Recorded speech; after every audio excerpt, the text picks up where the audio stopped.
everyone, it's Karen San Diego, and today I'm back to give you 5 tips on how to grow long, luscious, natural, beautiful, voluptuous hair. So, what I have neglected to tell you guys, because I haven't posted a video in about a year, is that I big chopped about a year ago from last week. So sometime last week or the week before that was my 1-year anniversary as a big chopped natural haired woman with 100% natural hair. No artificial ingredients are in my head.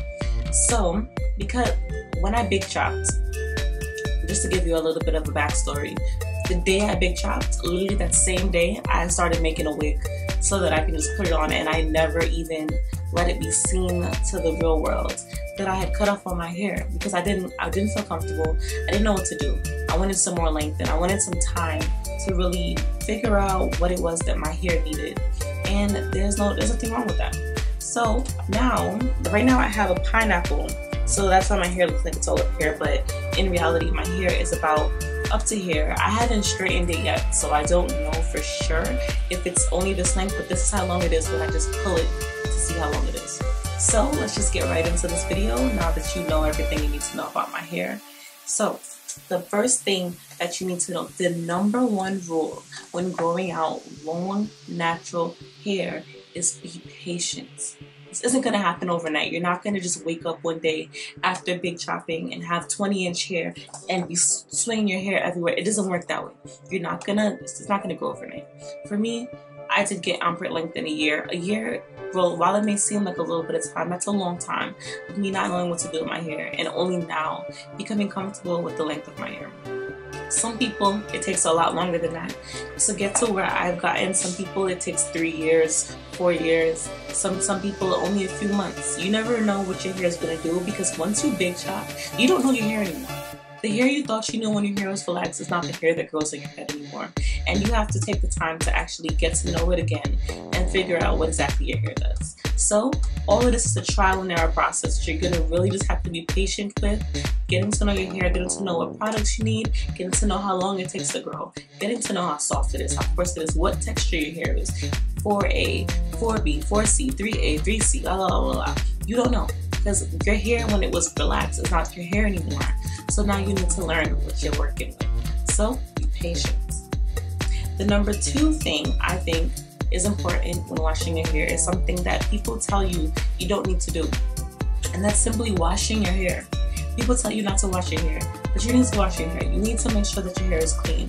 When I say wash your hair, I don't mean always use shampoo, because you can get your hair perfectly clean with conditioner alone, co-washing, or whatever.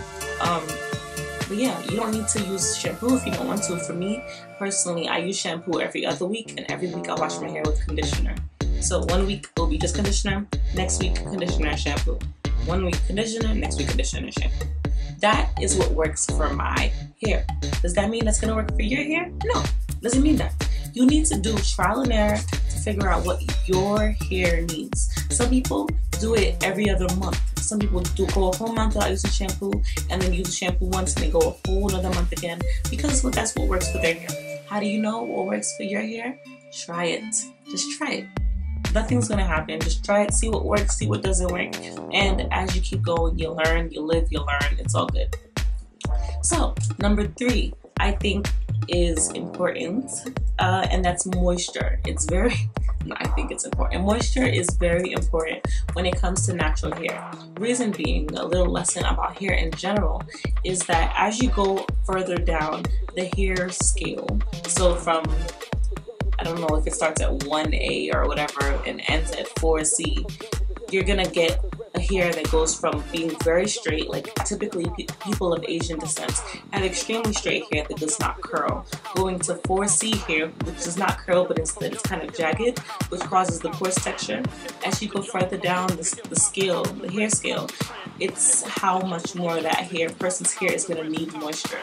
So for African Americans, typically our hair falls somewhere between 3A and 4C. That whole spectrum of hair that I just talked about needs moisture. So when you're natural, you don't need to be skimpy on the moisture, because when you have hair that is curled, what happens is moisture doesn't fall from the root to the tip as easily as it could, obviously, if the hair is straight. So your hair is coarse, your hair is curly, whatever it may be, you need moisture to help your hair stay healthy. Healthy hair grows. Damaged hair doesn't. It's really simple. So you just need to make sure that you're moisturizing your hair. And the moisturizer you choose is 100% up to you. Once again, trial and error. So you're gonna try things out. Certain things are gonna moisturize your hair a little bit. Certain things are gonna be amazing. But what works for me may not actually work for you. So while I can recommend products, and I will in a separate video, the products that I use may not even work for you at all. And some of them may just be generally great products, but I doubt that. For the most part, everybody's hair is different and you just need to experiment. But make sure that you're moisturizing, okay? So, I'm using my phone because I have a bad memory. Next thing on my list, this is number 4, is having a healthy lifestyle. So, what goes into your body affects what comes out of your body. So when I'm talking about things that come out of your body, I'm talking about your hair, your skin, and your nails. But for the purposes of this video, we're talking about your hair. So you want to make sure that you're drinking plenty of water, you're eating things with plenty of nutrients, and you're having an active lifestyle, because all of those things are going to contribute to how your hair grows. It's like somehow all of that stuff comes into your body, and it just being healthy, the same way how your skin looks great when you're drinking a lot of water, your hair is affected by that too. So just stay healthy, and that will help you grow voluptuous hair. Number 5 that I have on my list is protective styling. Now I say this because this was my choice in how I grew my hair. For the first few months of me growing out my hair, I did not leave it out. I did Marley twists, I did wigs, I did weaves, I did braids, I did all kinds of things besides wearing my hair. Now, when I wear wigs, and what I'm recommending is people that wear wigs, don't slow your wig down. Keep your wig connected in some other way so that every night you can take off your hair and moisturize it. You want to take care of your hair when you have a protective style the same way you would if you didn't have a protective style. There should be no difference. Just because you have a wig on your head doesn't mean you should be paying attention to the hair underneath the wig. So not slowing it down is a great way to be able to actually moisturize. Now let's say you go with the option of the Marley twist, the Senegalese twist, the box braids, the crochet braids, the fake locks, whichever one you choose. These are a little harder to get the moisture in, but that doesn't mean that you shouldn't be doing it. A lot of times those styles end up breaking people's hair because they neglect to moisturize. Because when you put those things in, they just kind of forget the hair is there. A great way to moisturize when you have in those types of protective styles is utilizing oils. So you can use oils and do like a scalp massage with the oils, and you can also put the oil directly onto the strands.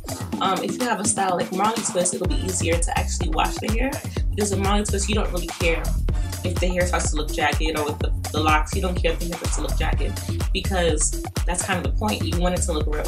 So you want to actually continue to wash your hair, but when you go to moisturize, you can just use a light oil and just put it to wash your hair to try to avoid damages. Now it's important also to remember when you're doing twists, braids, whatever it is, when you take the braids out, you are going to experience shedding. Now don't think that means that your hair is falling out. Your hair is not falling out. What's happening is, as humans, we lose about 100 strands of hair a day.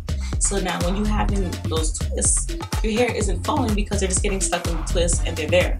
So when you go to take your hair out, all this hair falls out in the shower, or falls out in the sink wherever you're washing your hair, and you get scared and you tell everybody, oh my god, I can't do Marley twist, they break my hair. It is not breaking your hair.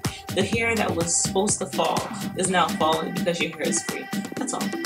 So yeah, I think that's it. I can't think of anything else that I want to add to this list. If you have any questions, feel free to drop them below. Put them in the comments. You can send me a message. You can send me a direct message on Instagram. Comment on something, however you want to contact me. My Instagram is Karen_San Diego. You can follow me on there. I'll be posting tons of stuff about natural hair. Otherwise, yeah, just look out for my next video on this topic with all your questions. And yeah, TTYL. And don't forget to subscribe.